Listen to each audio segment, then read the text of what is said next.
I'm actually supposed to be writing, not talking to you. So why are you hearing me? Let's talk about that in this episode of Horrible Writing. That will never work. You can't push that. Seriously? Don't. Oh my God, that's everything you do. That's bad. You probably should find other hobbies. You ever learn how to stop? Stop. Be happy. While you're don't bother me. I've seen. Do you really want to do and my third grade, give it up.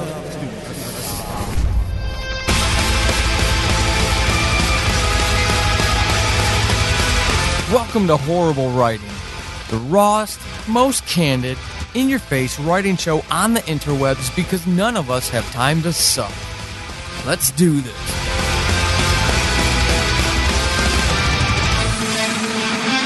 Hey everybody, Paul Sading, your host. I hope this finds you well. Remember that song, So You Had a Bad Day? Remember that one? Yeah, I'm having a bad day. A very bad day. Now, one, I woke up above ground, so that's a good thing. That's a good start.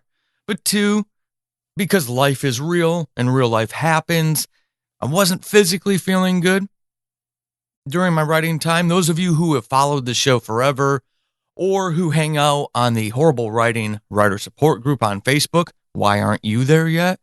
You know me pretty well. And you know that my days start at 4:45 in the morning. That's when I get up and I write uninterrupted until I've got to get ready for work.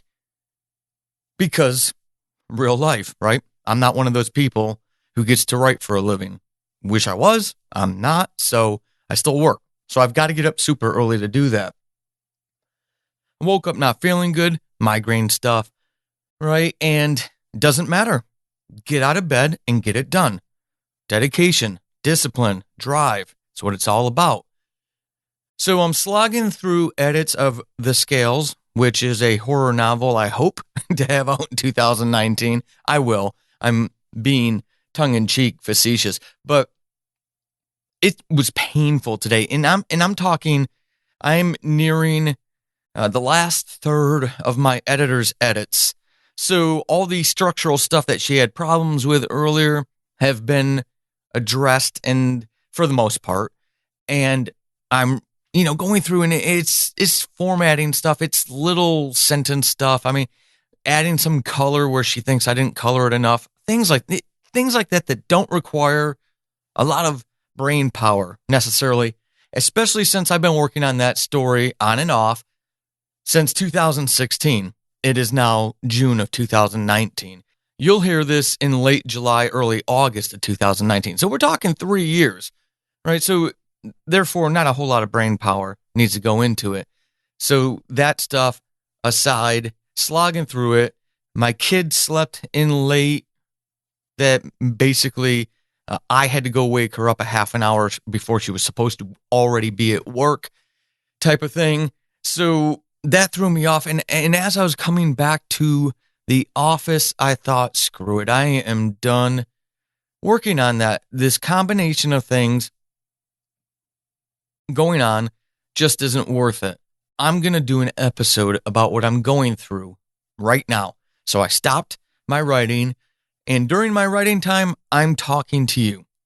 Now, that may not sound like much to some of you, but those of you who are longtime listeners, who are fans of the show or other shows that I have, or are, like I said, part of that Facebook group, you know how seriously I take my writing time. Unless the house is burning down, it doesn't get interrupted. But yet today, I self-interrupted so I could talk to you.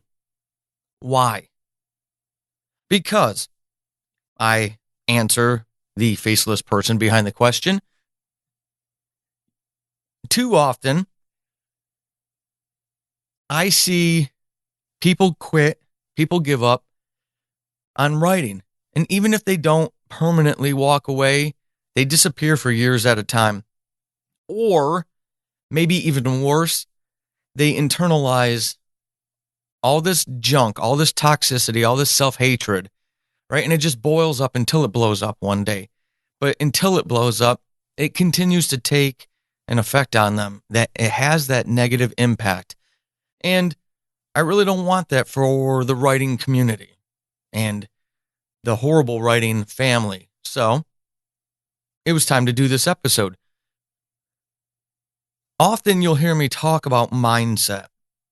Look, I am not a paragon of positivity by any stretch of the imagination.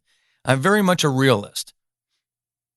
And that's a joke for those of you who know me, because I've had discussions where I had to confront a relative about being a pessimist, and I said I wasn't a pessimist, I was a realist. We see the world for what it really is, and we don't try to paint rainbow and sunshine and roses all over everything, because there are horrible things, there are dark things. Why pretend that they're not there?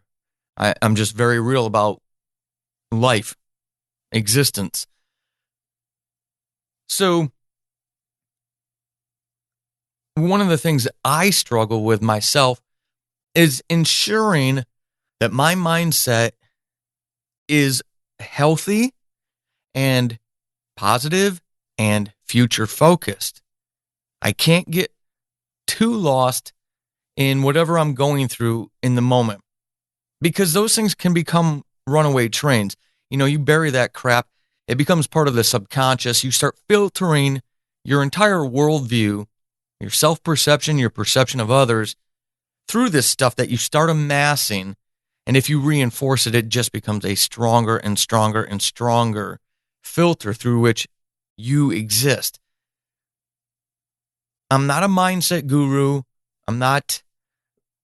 I do self-help reading, self-help stuff, right? But I'm not the woo-woo type of self-help person. Mindset is where things start for you as a creator. You need that flexibility. You need that space to be creative. There's real things that happen in life all the time. All of us, even the most successful writers, stuff was happening to them. But yet, they persevered, they pressed on. Some of them became successes. Some of them became massive successes. Of course, that's all relative. Success to one person isn't necessarily success to another, vice versa. But for them, they were successful. When was the last time that you stopped and you thought about your mindset and how it can negatively impact you and have lingering impact on your writing? And I wanted to use this morning as an example to address that, because I thought when it happened, this is a perfect opportunity to talk about it on the show. Because I could sit there and really go down a dark hole, because anybody who's ever edited a book of yours, theirs, like you editing your own book, you know how frustrating that can be. You know how sick and tired you are of that story by the time it goes out into the public. And when it goes out to the public, there's still work you could do on it, right? But you let it go, hopefully. All of us need to learn how to let these things go and move on to the next thing. Having or being, if you're still an aspiring writer, aspiring author, you're a new writer, you haven't published yet, you may not have experienced this yet, or you may have, and you bounce back and forth. As you do these things, editing longer works that you're involved in for a very long time, you can become despondent at certain points. You really can. It's frustrating. You have to sustain, which is why I'm hitting on a lot of sustainment elements in recent episodes. I hope you've noticed. If you're new, welcome. Go check out the older stuff. Because sustainment, setting yourself up, you have to do deliberate things to be able to sustain for the long haul. People don't go run marathons without training, without building up the ability to run a marathon, that endurance.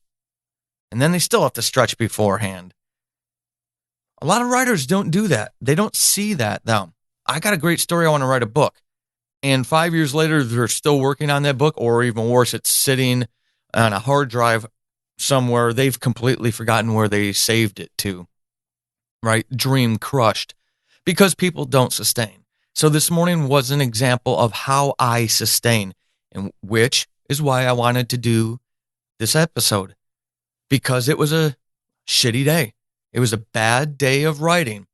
And instead of forcing myself to push through the ugliness and take that mental battering, and I'm going to qualify this for you. Some of you might not be picking up what I'm putting down. I stopped to record this, meaning that there are days, most days, when something sucks, you have to have that fortitude and push through.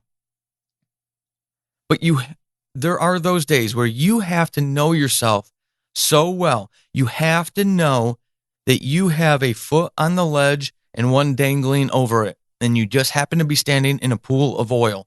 You know that one slip sends you over the precipice. That's where I was at this morning because of frustrations I have with Rip, the other book that's going to come out before the Scales will, and then just the Scales. My editor's wonderful. She really is. It's more a self-reflection. My frustration with that book is a self-reflection of things I missed in outlining that I won't repeat in the future that have made this take longer than I wanted to. You all know, if you've listened to the show, that I said I published 3 times last year. Plan was in 2019 to publish 3 times. You've got to set goals, smart goals. I make folks in the Horrible Writing Writer Support Group on Facebook. Why aren't you there yet? I make them do that as well. If they're playing along, I make them do that as well every Monday, because you have to have those goals. You have to keep adjusting them, and and they have to keep moving. You have to keep forward. You have to keep moving forward, depending on your goals, of course. Mine was this, but goals are targets. They're not objectives, meaning if you either complete this or you fail. That's not what a goal is, right? So I don't think I'm going to hit my 3 books for 2019 because I'm still learning adaptation work with Rip. That was much smoother than Chasing the Demon was. And the Scales, again, being a project that I worked on in between other projects, it showed. There was a lot of post-book work to do on it. I killed off 2 characters, essentially. I ramped up another one. It went from 115-ish thousand words to 75,000 words. 40,000 words had to be cut. And that's all because of my lack of good pre-work. I'm not a huge outliner, but I'm not a pantser. Structurally, I've learned what I missed in that first outline, and I won't repeat it again. So I've had to adjust my goals and say, you know what, I'm okay with just doing the 2 books this year and maybe making serious headway on a 3rd book. We'll see. And I'm okay in that construct, in that context of knowing that I'm not going to hit my goal most likely for the year in terms of publishing, that I could stop this morning working on the book because, again, one foot was in the pool of oil on the edge of that precipice with the other one dangling over. And if I had tried to keep plugging through, I might have got more work done and it would have been good work, but the self-image damage that would have been done, even if it was minimal, still would have possibly planted a seed in the subconscious that would sprout. Maybe not even take root until a year from now. Maybe not even bloom until 2 years from now. There's no telling, but why risk it? If you know yourself, you know your tendencies, then you can start identifying those vulnerable times, those dangerous times when your self-image of you as a creator, you as a writer, you as an author could end up self-inflicting long-term damage. This isn't woo-woo, folks. This is self-care for sustainability. Do you know yourself that well? And how do you react? Do you push through in those times when you know you can get through this hump, get over this hump, and it's just a temporary blip? Or are there days that you know if you push through, you're going to do damage to yourself? Now, of course, that should be the exception, not the rule. Most days, 9 out of 10, you got to push through. But if you're being honest, if you're disciplined, if you're driven, if you're dedicated, you'll know those days that when it's perfectly fine and actually the smarter thing to push away from the keyboard and go do something else. It's all about sustainment, and that comes from your mindset. Being okay with, air quotes, disappointing yourself, quitting, whatever it's called. Don't fall for that lie. Don't buy the lie. Sustainability, sustainability, sustainability. That's what's going to help you create more. That's what's going to help you get more books out and reach that publishing goal that you have for yourself, whatever it may be. I hope this candor has been empowering. Been saying it since episode 1. Hopefully it's working for folks out there. Here's the deal. Do you have questions for me? Do you want to get on the show?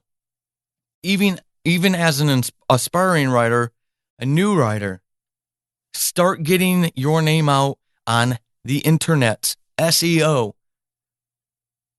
You know I do these candor shows. What are the candor shows? Basically, a listener records themselves. Smartphones are fine as long as you give me some 5-10 seconds of quiet time at the beginning so I can use the audio, especially if you're in a quiet place, hint, hint. But you record your questions. Make sure you write them out so you can actually give me something usable, not some ramblings, but a nice pointed series of questions. You record those 3 to 5 questions, send it over to me. I will cut your audio into an episode and answer you. You'll get the answers to specific questions you have, and you'll start getting out on the internets. You'll start getting some SEO, some awareness of your name and what you have to offer, folks. So, if you're interested in that, jot those questions out, record them, email them to me, paulsadingproductions@gmail.com, and I'll get them on a future episode. If you want to support the show, make sure that it stays around. Get exclusives, early access, and bonus content of the stories we tell, subject found, any of the fiction that I have come out, especially Crown of Thieves, is a patron exclusive only medieval fantasy audio drama, full cast, sound effects, everything. In order to get that, you have to be a patron. Patronage starts at $1 a month. That's it. Literally $1 a month. That's 3 cents a day. That's awesome, right? If you appreciate what happens, I would love your support. Patreon.com/Paul Sading. And of course, ratings and reviews. Leave them if you love us. Leave them if you love us. All right. We are barreling down on episode 100. How awesome is that? Some special people are going to be part of that episode. And I'm going to talk about the first 99 episodes of the show. Reflect on our time together. Can't wait to do that one. Until next episode, keep being epic. This has been Horrible Writing, and hopefully after this episode, you suck less than you did at the beginning. I am Paul Sading, your host extraordinaire. You can find me over on the Twitterverse @WritingHorrible and over at paulsading.com/horrible-writing. Until next time, suck less.